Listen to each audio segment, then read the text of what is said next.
Hello viewers from wherever you're watching us from. You're watching QTV, the Gambia's first private TV station, broadcasting live from our studios here on Kairaba Avenue. My name is Alu Sise, and it's now time for your weekly state of affairs. Well, it is that time of the year when farmers are getting ready for the farming season in anticipation of a bumper harvest. But in this whole thing, government has a huge stake in terms of ensuring not only adequate fertilizer, but affordable fertilizer and quality seeds to ensure farmers are able to have a productive season. And joining me tonight to discuss, the government's plans for farmers this season and other issues, as well as, timely supply of fertilizer. I have in the studio Dr. Demba Sabally, who is the Gambia's Minister of Agriculture. Honorable, good to have you on the program. Thank you very much, Mr. Sise. Thank you for the invitation. Well, we will start this week's discussion with your recent field visit to evaluate, the readiness of the farming community for the upcoming farming season. Take us through. Thank you very much. Actually, the visit was meant to go around the country and have a first-hand information as to what's the state of preparedness of both the farmers, but also of the Ministry of Agriculture. Okay. But before we get there, I must use this opportunity to thank our Gambian farmers very sincerely for their commitment to our food security agenda, but also the staff of the Ministry of Agriculture, but of course, His Excellency the President, who is the biggest friend of the farmers in this country. But special greetings also for the Gambia Farmers Union and also NACOFAC, that is the Association of Farmer Organizations. Yeah. Take us through, what were your key findings during this visit? Do you think the farmers are ready, and equally your ministry, is it ready? Oh yes, the farmers are definitely ready. The ministry is ready, and being ready is a process. Yeah. So during the visit, we started with the West Coast, and we went specifically to the village of Karanai, and then to Bajagar in the West Coast. These are sites among 57 sites nationwide that are receiving substantial assistance from the government. One, they're getting plowing at the cost of only 20% to the farmers and 80% to the government through the Roots project. And the plowing services is ongoing. There are sites that are 100% plowed already. There are sites that are about 80% plowed.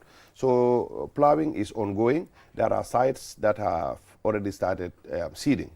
And part of the subsidy, the assistance that we went to assess was these sites, not only are they getting free plowing at this highly discounted rate, but they're also getting seeds, free seeds, and these seeds are high yield seeds. But again, they're also getting fertilizer. This is different from the fertilizer that is being sold to the general public. These 57 sites, Roots project, together with the Ministry of Agriculture, is supplying them 6 bags per hectare. So regard whatever amount of hectares that are being plowed for them, they're getting 6 bags for each hectare that is plowed for them. But also they will be supplied with herbicide. This is supposed to help them do away with weeding and reduce drudgery. So the visit overall was extremely successful. What we saw was really stimulating and motivating, and the farmers are really looking forward to a successful season. And when you look at the agriculture sector, like any other sector, people tend to first look at the policy, whether there is a policy that guides the ministry as to how you intervene in this critical sector. Do you have a policy? Sure. If yes, how relevant is this policy towards the current needs of farmers? Actually, we have very solid policies, and one of them is the GNIP 2, that is the Gambia Agricultural Investment Plan. This is 2019 to 2026. We also have the GATEP, GTAP, that is the Gambia Agricultural Transformation Plan. This agricultural transformation is 2020 to 2030.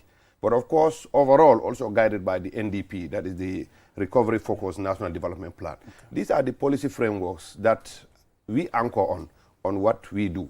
But of course, apart from policies, we have a vision as a ministry, and the vision is Rice Self-Sufficiency 2030. And how do you think you're going to achieve this rice self-sufficiency, like you put it? We know the previous government had also said the same thing, that by 2016 they want to ensure that the government is, the country is rice sufficient, but this wasn't achieved. What are you doing different to ensure you're able to achieve this? Good. What we are doing differently to start off with as a government, we are going to be setting up a National Rice Self-Sufficiency Secretariat.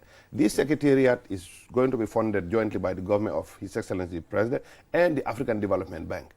And what this secretariat will do, it is now going to aggregate every activity regarding rice in this country. So if you are into rice production, whether you are a private farmer, like a private actor, whether you are a smallholder farmer, whether you are a project big as Roots or Giraffe or GAF-SP, every actor in the rice subsector now will be brought under one purview, and that purview will be under the National Rice Self-Sufficiency Secretariat, just to show the seriousness that government has attached to rice self-sufficiency. But that aside, practically, we now have to be able to demonstrate annually, are we expanding in terms of hectarage that is under cultivation? Yeah. Also, are we expanding in terms of yield? So, last year, Roots and the ministry plowed for about 1,700 hectares at discounted rate for communities, about 27 communities. This was in 2023. This year, we have extended these services to 57 communities and 3,500 hectares being plowed, put under cultivation.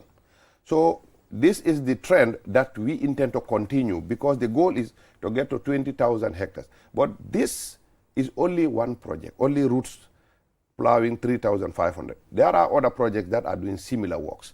But that aside, the farmers themselves that are not under the projects are doing plowing in areas that are not counted within these 3,500 hectares. So overall, we have a plan, and the plan is to expand the hectarage and to expand the yield, and we are achieving that. So how do you identify these communities? The identification is one, demand-driven, because communities that traditionally were rice producers probably have stopped producing rice for quite a while.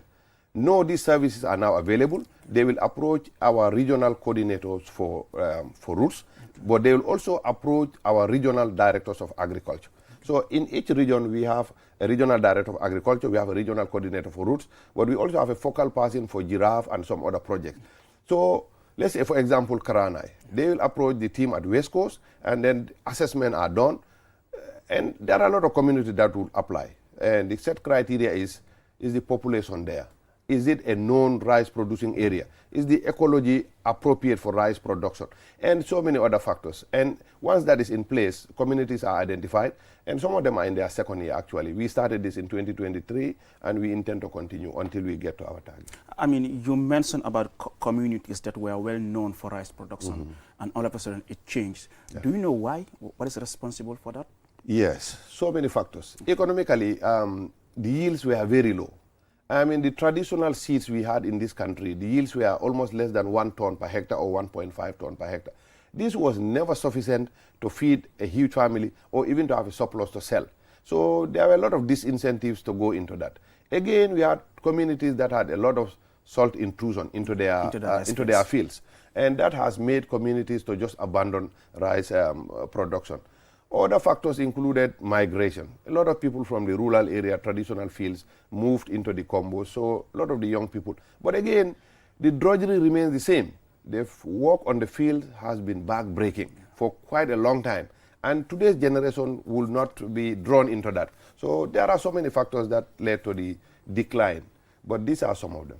And earlier on, you said during your visit, you observed that farmers are quite ready for the farming season. I mean, what will you point to and say, when you look at this, you will say, yes, farmers are ready? What actually constitutes that readiness?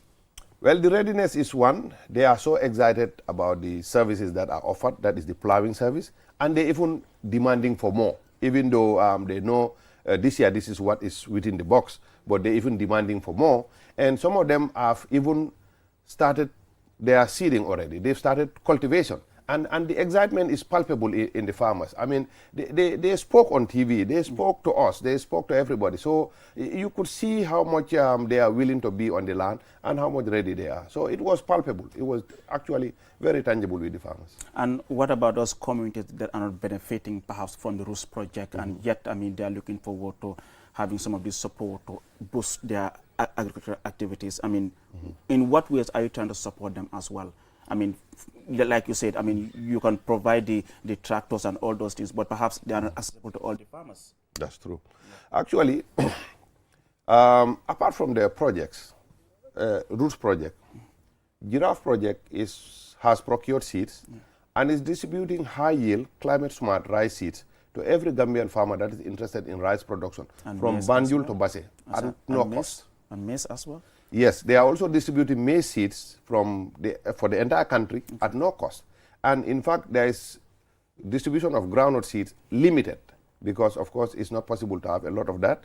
But they're also distributing groundnut seeds to farmers and also distributing cowpea beans. So the ministry and the projects, even those that are not benefiting from the direct plowing service assistance or input support services, there is services directly by the ministry and other projects, that is seed support and distribution of both maize and rice. But also we have our tractors that are under the Ministry of Agriculture that are available for every farmer to access and use at a very reasonable price. So we've distributed all these tractors nationwide. And not only that, we have even contracted over 50 private tractor owners that are doing works for the projects, only to make sure that every farmer that want plowing done within the shortest possible time have access to a tractor service. Like you said, I mean, most of these interventions are as a result of the projects that you have, the Roost project, the Giraffe and others. I mean, when you look at the budget allocation to your ministry, yes. I mean, it increased by 17% from what was $722 million in 2023 to over $800 million in 2024. What do you do with this budget allocation to your ministry? Yes, when you talk about the budget allocation being increased to about 800, it will sound huge, to somebody who is listening. But out of that 800, this is where now we talk about the amount of money used to procure groundnut and the amount of money being subsidized on the fertilizer. I want you to remember that this year, the government of His Excellency President Barrow has ordered in the excess of 28,000 metric tons of fertilizer. Oh. And 28,000 metric tons is about 579,000 bags. This is at a highly discounted rate. We are selling the bags to the farmers at 1,100.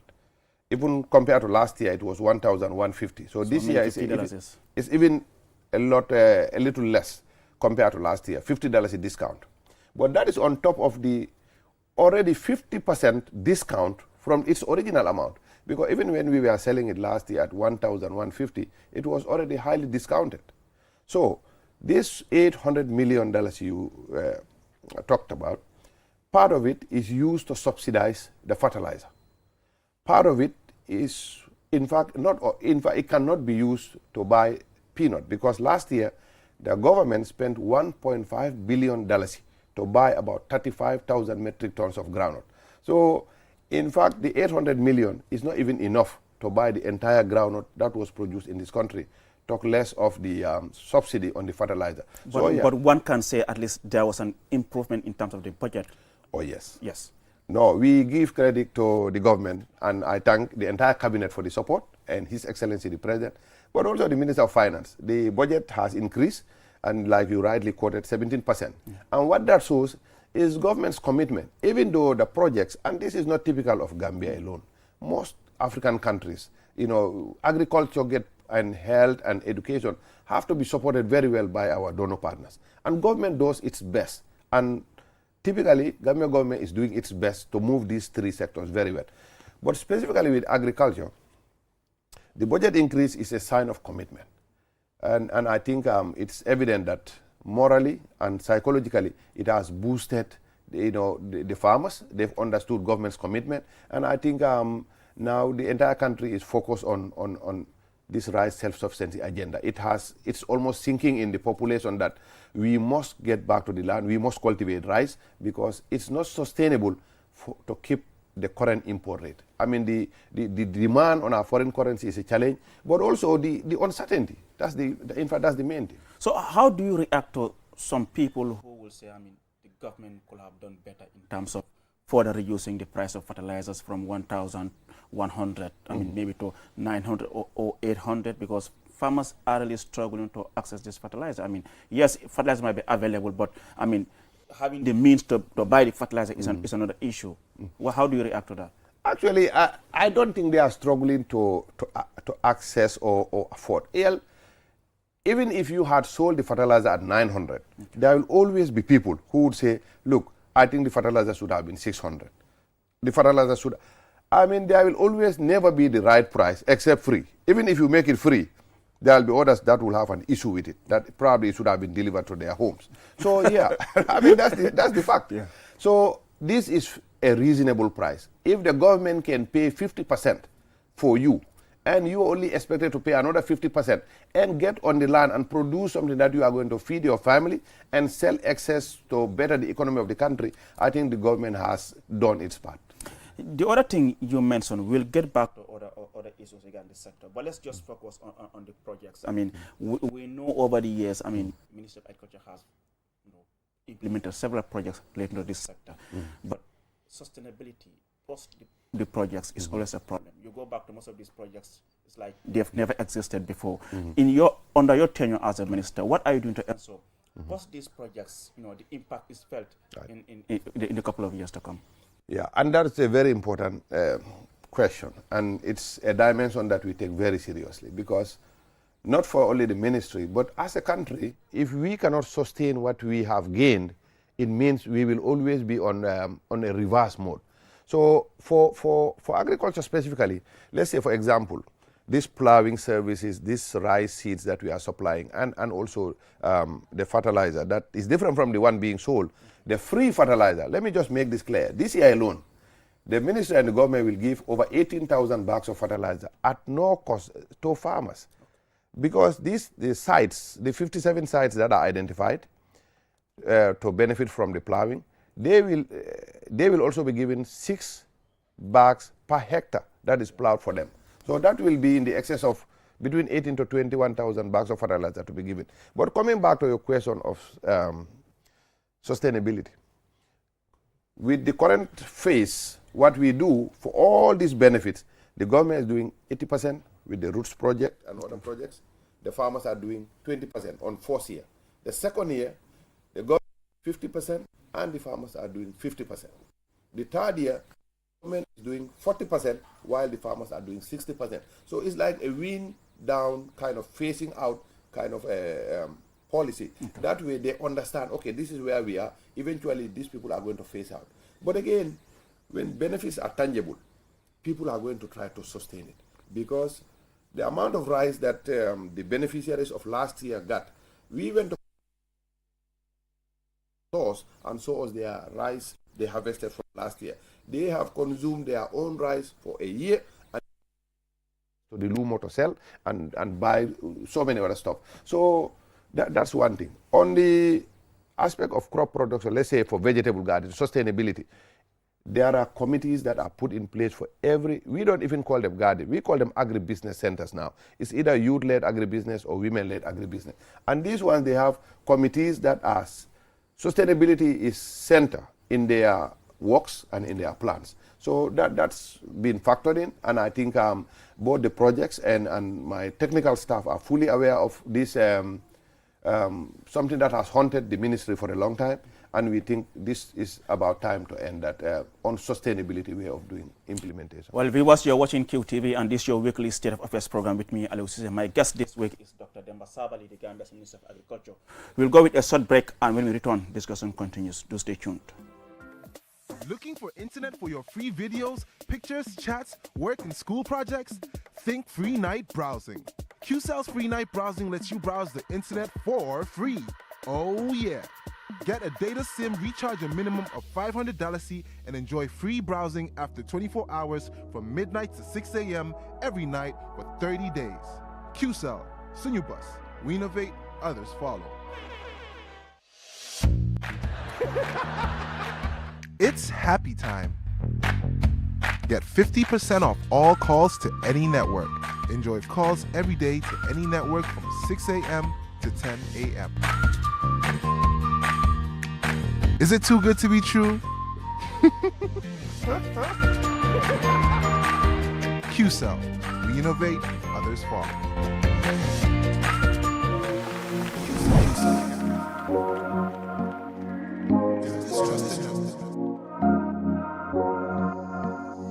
As the fastest growing GSM company in the Gambia, QCell has the widest 4G plus coverage in the country. 3 times faster internet speed than our competitors. So switch now and dial *335# and enjoy what true 4G feels like. QCell, Gambia's trusted network.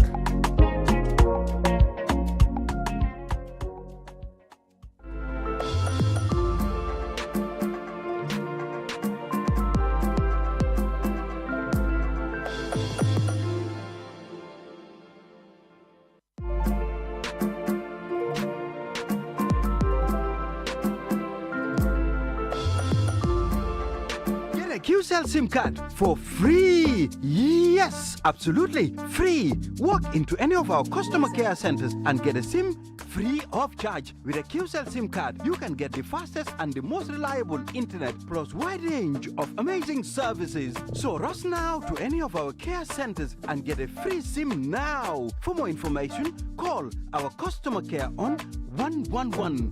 QCell Sunyubus. We innovate, others follow. Terms and conditions. The future is now. With QCell's 5G network, experience speeds like never before with our new 5G Rocket Fixed Internet plan. Get speeds from 10 Mbps to 100 Mbps. Your 5G-enabled devices. Walk into QCell headquarters to get one of our 5G routers and experience the true feeling of 5G. Only with QCell. QCell brings you the future. Tech, innovation, incredible speed. The future is now. For more information, call our customer care on 111. QCell, Sunyubus. We innovate, others follow. Terms and conditions apply.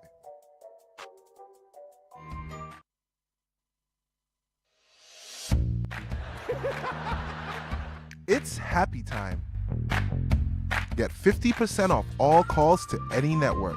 Enjoy calls every day to any network from 6 a.m. to 10 a.m. Is it too good to be true? QCell. We innovate, others follow. Looking for internet for your free videos, pictures, chats, work, and school projects? Think Free Night Browsing. QCell's Free Night Browsing lets you browse the internet for...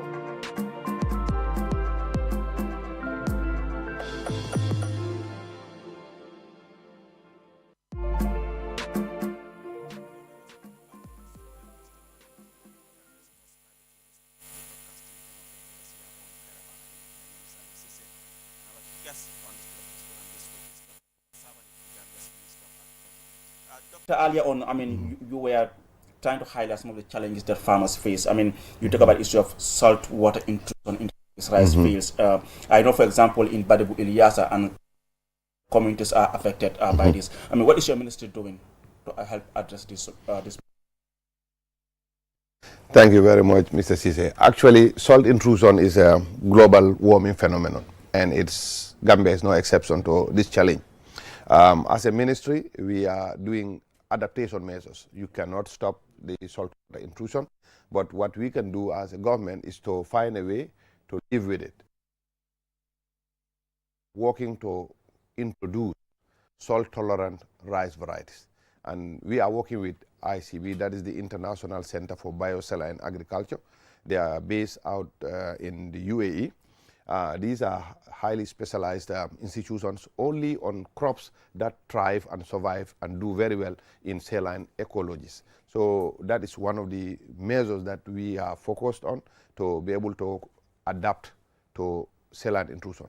But that aside, also we are working on, and this is going to be done by the Roots project under the ministry, is the building of causeways and dikes. And this we think with fixing of the gates, this is going to enable the farmers control the flow in and out of the waters, and we think by doing so they will be able to have control over the salt water intrusion. These two things are practical things that we think are going to make a difference, but again we are looking at so many other mitigating factors vis-a-vis salt water intrusion. Another issue, we just returned from Morocco, and they are highly advanced in desilting. And one of our projects, GAF-SP, is already engaged in that aspect. That is to deploy devices that will now desilt the water that are locked on our rice fields. So these are things that have already started, and we think they will address our saline intrusion challenge. And from your own understanding as the minister, I mean, what will you say are some of the most immediate challenges confronting the agriculture sector at the moment? Right. The greatest of them is mechanization challenges, because currently we have a fleet of 50 tractors. I mean, it's a population of nearly 3 million now. If you look at the ratio, I don't need to do the numbers for you. So the tractor farmer ratio is extremely huge. And I think access to tractor services is fundamental for us to expand our hectare, but also attract young people into agriculture. So that is a challenge. However, the government is in the process of procurement for about 180 tractors to be brought in this country this 2024. Of course, this rainy season has caught us now, but we intend to have these tractors by the end of this year. That way, this mechanization challenge, especially with tractor services, will be put to rest. But that is one thing that we have identified. And when we say mechanization, tractors aside, once you expand hectare, now so many other things come to play. That is, okay, if the rice is ready, you cannot harvest all the rice using hand.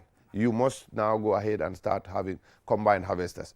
If you want to expand with hectare, you must have seeders, automated seeders. You cannot be transplanting all that using your hand. So mechanization is one of the things that has proven to be an impediment to the expansion of agriculture as we speak. However, it's identified, steps are being taken to address that. But that's one major thing. But of course, the involvement of young people into agriculture. We must attract young people and the private sector. So these are things that we think as we go, they are our greatest challenge, but also they are our biggest potential too. So when should we expect these tractors that you said are being procured? I cannot go beyond the end of the year at the most, definitely. Okay. Yes. And let's now look at the issue of, earlier you talk about this groundnut. I mean, many people say this sector isn't moving forward because when it comes to issue of value addition, we are not doing much in terms of processing most of these things, especially groundnut. I mean, what is your ministry doing? I mean, what are you trying to do to ensure we bring back, or we try to ensure that we are able to process some of the produce here before just exporting raw and then importing it at an added value and paying a lot of prices. Right, that's true. We have variety of crops, but let's just narrow it down to groundnut, which is the main crop for our farmers commercially.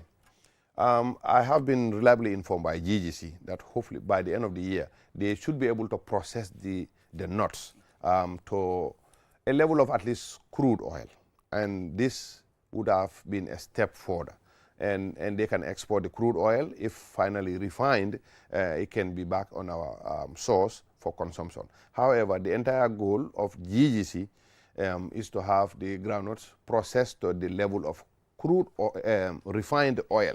That way we can take advantage of our very fresh oil in the country, but also the byproducts can be used for so many other things, including animal feed, which is a major challenge for us. So we are aware of the challenges of value addition.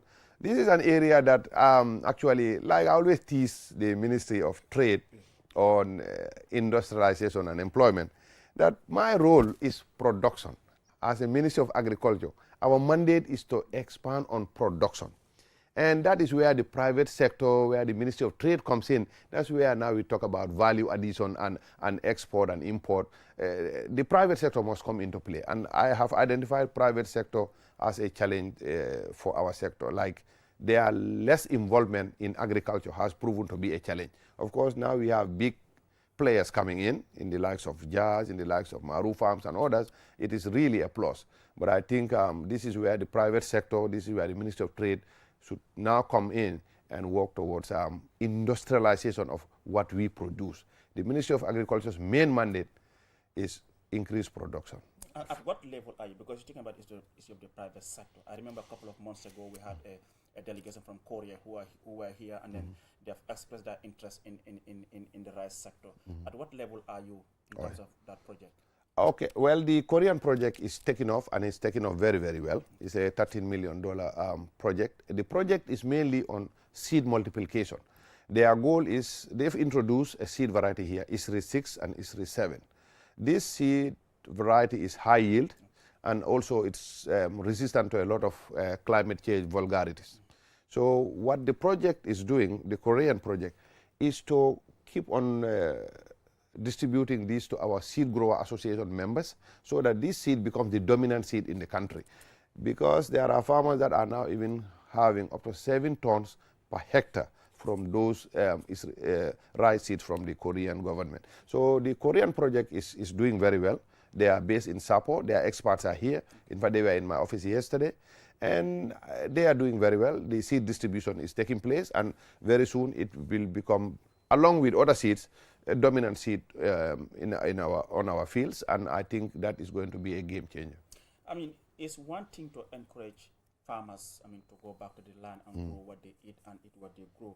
But many a times, you talk to some farmers, even when the president is on tour, many a times farmers complain about the not just fertilizer, which you said is already addressed, but the issue of fair price after the farming season, where they should sell their groundnut at a fair price, and of course even the market. Right. Some people they complain about the market, the lack of storage facilities to help address the issue of post-harvest losses. I mean, these are all problems in this sector.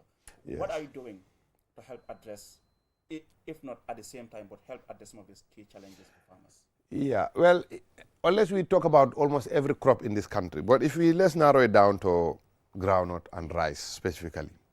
I think the market for groundnut, Gambia was extremely lucrative last season. The price per ton for groundnut in this country was almost $9,000 different from the nearest neighbor to bring for the price of groundnut per ton. So, but why were they leaving the country to sell their groundnut in? Actually, we suffered from inflow of groundnut into this country. Nobody took their groundnut from this country to any other country last year because the price difference in this country, last year we were buying groundnut at about $38,000 per ton, when the nearest were buying groundnut at $29,000 per ton. So that's about $9,000 difference per ton. So in fact, our biggest hurdle last year was people going across the border, bringing about hundreds of tons of groundnut, just because every ton you can make 9,000. If you bring 100 tons, can you do the math? So no, the market for groundnut was lucrative. In fact, it was a challenge to be able to buy all the groundnut, because not only we bought entire groundnut fleet in the country that people had the opportunity to present their nuts at the nearest SECO, and it was bought by GGC, but some Gambians were even going across the border and bringing groundnuts just to make a business, and that was very hectic for the government. Remember, groundnut is highly subsidized crop. The $38,000 that government is buying the groundnut from the SECO, the amount that government is putting in is almost $15,000 for every ton that government buys from the farmers. So when people start going across the border and bringing groundnut, every ton of groundnut, you were extorting Gambian population over $15,000 per ton. So groundnut is highly subsidized in this country, and the market was highly lucrative last year, and it was almost the best in the sub-region. When you come and talk about rice, I don't think we have market challenges for rice. Yes, we have post-harvest loss in terms of once the fields are ready. Before it's harvested and processed, it's a challenge. And that's why I said mechanization has been identified as a challenge, but also as a big opportunity if it is handled very well. So we are fully aware of the waste and the issue that happens around harvest time, not only for rice, but for other crops and for also our fruit trees. But as far as groundnut is concerned, I think the market in the Gambia was the best last year. There is something that the people of Basse were very well known for, has to do with cotton. Yes. It's no more. Right. I mean, what are you doing? I mean, you come from that part of the country. You know how important cotton was many years ago. It is no, it's like it's not existent now. I mean, what are you doing to bring back, I mean, that cotton industry in Basse? To be honest, Mr. Cisse, every government has priority. And I think this country, feeding our population, turns out, should be, and it definitely is, the greatest priority of His Excellency the President and the priority of my ministry. Okay. That said, that means we are focused on rice and rice self-sufficiency. Once we get self-sufficient in rice, then now as a country, we can now start expanding to commercial crops to worry about other populations. If we venture on our hectareages and occupy them with cotton, that is not going to assure us of food self-sufficiency at any time. So as a government, our priority is rice, and we will stick to that. Once that is achieved, another generation will move it to a different level. Earlier on, you mentioned about the impact of climate change on the sector. Right. How worried are you? Very worried. Climate change could affect the sector in the future? I mean, you talk about young people not, having that interest in the sector anymore, and now climate change also coming, having its toll on the sector. Yeah, actually, I am guardedly worried because climate change brings unpredictability. And what it does is rainfalls can be shorter, or they can even be longer and create floods. And they can even be absent. It's a possibility. But what climate change has also done, just like we talked about the salt intrusion, but also the bushfires. This morning, I and the Minister for Climate Change were at a workshop, and they were releasing their study and also a strategy on bushfire management. So bushfires have become more frequent. In fact, the records today showed about 6,000 bushfires between January and July this year in the Gambia. That is unprecedented. They're not getting a lot more, but they're getting a lot more destructive because of all the environmental factors. But again, with climate change, it's affecting our livestock subsector. And so animals could be the greatest victims in terms of climate change, lack of feed, bushfire effects and all that. So yes, overall, I am guardedly worried about climate change effects on agriculture. However, agriculture is evolving, mitigating factors are there, and I think the world is moving along and solving the issue of climate change vis-a-vis agriculture as we progress. It is not an issue that keeps me awake. It's an issue that I put on the table to be aware of, but we would call on the youth folks to be in agriculture because it is the sustainable way to develop this country and it's the most satisfying way to accumulate wealth. I know for the women guidance who are watching, they'll be saying, oh, these guys will ask the minister about what plans he has for us. I mean, in terms of irrigation. I mean, we know the farming, the rain is just 3 months, but beyond that, women go into gardening during the dry season. I mean, irrigation, access to water. Remains a challenge for most of them. Even though we have so many women gardens with water, there are still some without. That's true. And that's the good thing about when things are working well, because traditionally we've had gardens that had minimal water supply and all that. But because it's working well, especially the gardens that are being built by the Roots Project. These gardens are modern gardens, and the ones that are being built by the Giraffe Project. What they do, this minimum about 5-hectare gardens, they are modernized in such a way that they are entirely irrigated. And also the water system there, some of them have a minimum of nearly 40,000 liters a day. So they cannot exhaust the water supply. Given that in a community, the word goes around. So Roots, in its project design, is going to build or rehabilitate over 70 gardens nationwide. Giraffe Project is going to build 40 gardens, that is 20 youth-led and 20 women-led. These gardens, already the communities have been identified, the sites are secured, documentation is completed, the contract design have been done by a very reputable company here, and even the contracts are awarded, I think last week, for both lot 1, 2, 3, and 4. So these things are going to be executed completely before the end of the year, because to execute a garden project, on average, is about 6 months or so. So, but that aside, there are projects that are involved in rehabilitation. But the demand is high, and the help is demand-driven. The community must come forward, approach the regional agricultural team, and then there is a project steering committee. There are screening committees all the way from the grassroots level to the regional level to the national level, so that we give these gardens to the top priority of priorities, but also communities that are extremely more deserving. Every community is deserving. And we have over 1,800 or so villages in this country. And most of, if not all of them, are demanding for a garden. So it's practically not possible, but we are doing the best within the envelopes. Okay. I mean, in one of his SONA address, that is State of the Nation address, the President said, I mean, your ministry has initiated the Gambia Incentive-Based Risk Sharing and Agricultural Lending Facility Project to improve access to finance. How far are we with this? The project is launched already. I think last week it was actually even on QTV. The project director Ali Jao was on a regional tour, and I even watched one of his episodes in Mansakonko, where they are going around the country sensitizing the population on the existence of the project and also how people can access it. In fact, today, fortunately, we discussed about this. What the Gamisal is going to do, the project is called Gamisal. Yeah, Gamisal, yeah. Gamisal will do risk reduction for lending into agricultural sector, basically.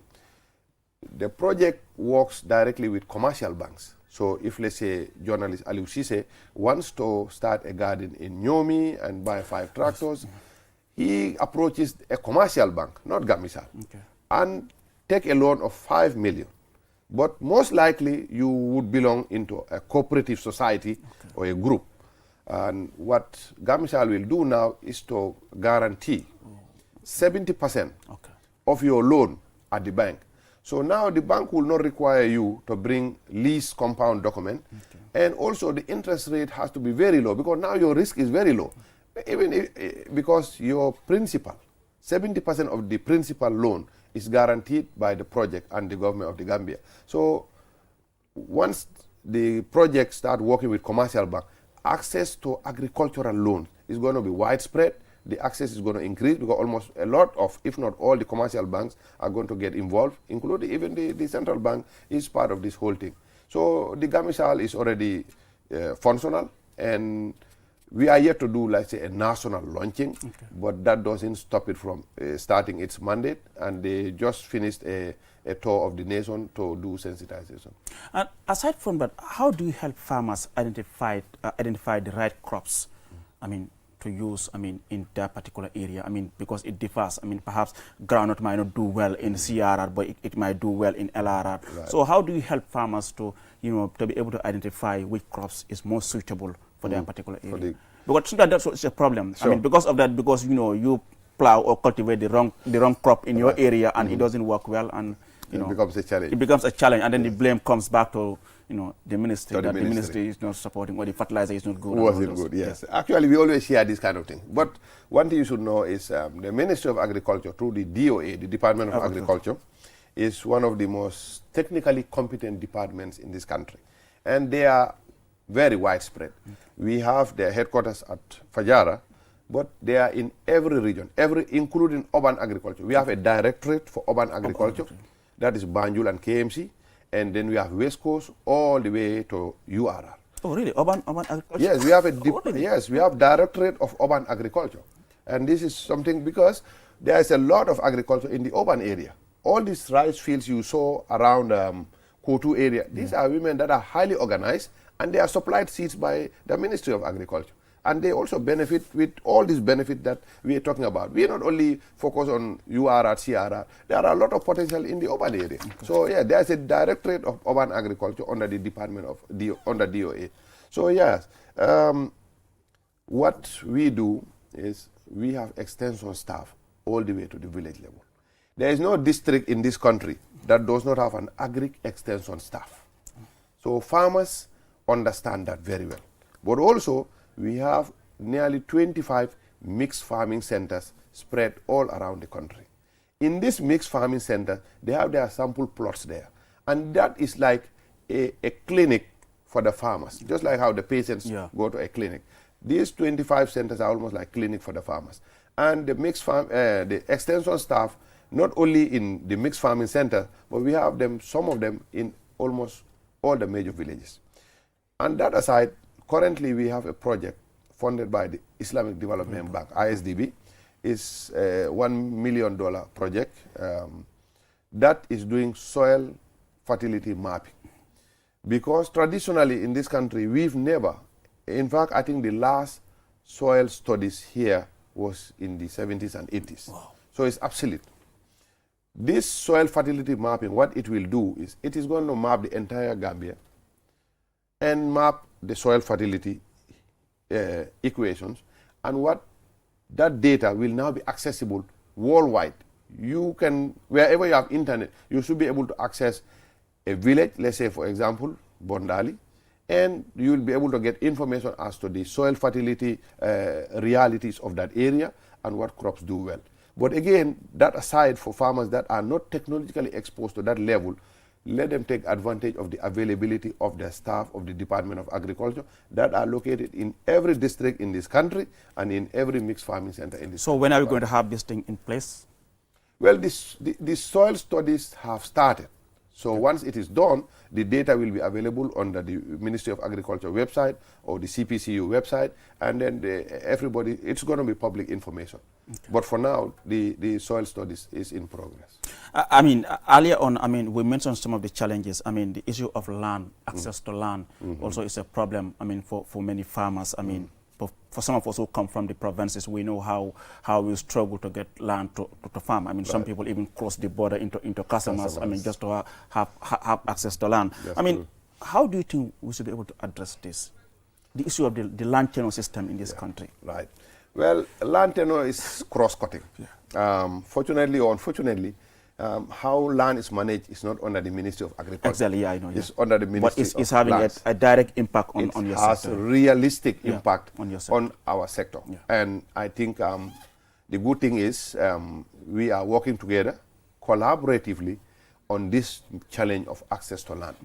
And what we are doing, traditional smallholder farmers are in the villages, they have their lands. The challenge for land is when somebody like Aliou Cissé becomes a little wealthy and he say, wow, now I need about 200 by 200, 300 by 300, and to have that becomes an issue. So what we are doing together with the Ministry of Trade, Ministry of Local Government, and GAIPA specifically, is they are doing land banking. And in this land banking, is the Office of the President is very principal in this. They are guiding the process. GAIPA will approach a community, and then there are terms and conditions. Okay. They will come to certain agreements. That is to secure the land, have the land leased in the name of GAIPA on behalf of the government. And when an investor, a Gambian, mostly a Gambian, mainly a Gambian, wants to venture into agriculture, you approach either us or lands or trade, you'll be referred to GAIPA. There are boxes to tick. Once all the boxes are ticked, land is allocated through that land that have been banked already. But that land too is not going to be allocated or leased to Aliou Cissé as an investor. Okay.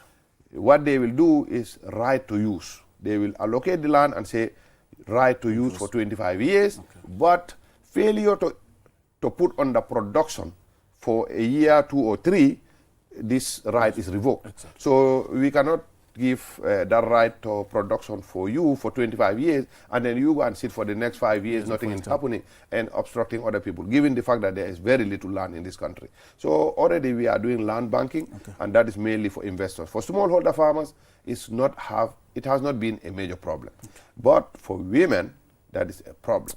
Women access to land is a challenge, and we had and convergence at the Sir Dawda Kairaba Jawara Conference Center that is under my ministry. We call it the National Rights Forum. We invited all the governors, we invited all the chiefs, all traditional rulers, all the stakeholders. And our call has been, let them release these lands to youth and to women. Because, I mean, there are areas in this country have not been touched for 400, 1,000 years. It's been sitting there. And it's likely to sit there for that long unless there are interventions. So access to land, like you said, is a challenge, but we are working on it. And finally, I'm told we're running out of time, but finally, your message to Gambians who are watching you, and what message do you have for them? Oh, thank you very much. The message is to thank our Gambian farmers very sincerely, and to encourage every Gambian that is able to cultivate something, whether you are in urban area, contact urban agriculture, in the rural area, produce something. We must be a country of productivity. We must. Even the president must have a garden. Exactly. and actually, His Excellency is the biggest friend for the farmers, because single-handedly he initiated the smart agriculture, and he brought them in this country, and they are doing tremendously well. The smart agriculture initiative is changing the dynamics. It's changing the way we do agriculture. So he is in the forefront of agriculture in this country. Indeed, Yes. indeed. But, Thank you so much, Honorable Minister. Like you said, I know he has a garden in Mankamakunda, and I Yes, hope he does. he has one at the State House as well. But it was good to have you in the program, Minister. Thank you so much Thank for you coming very on the much, program. Mr. Cisse. Well, viewers, with that, we bring an end to this week's edition of your weekly State of Affairs program. I was your host, Aliu Cisse. Do join me next week. Until then, bye-bye from me and the entire team.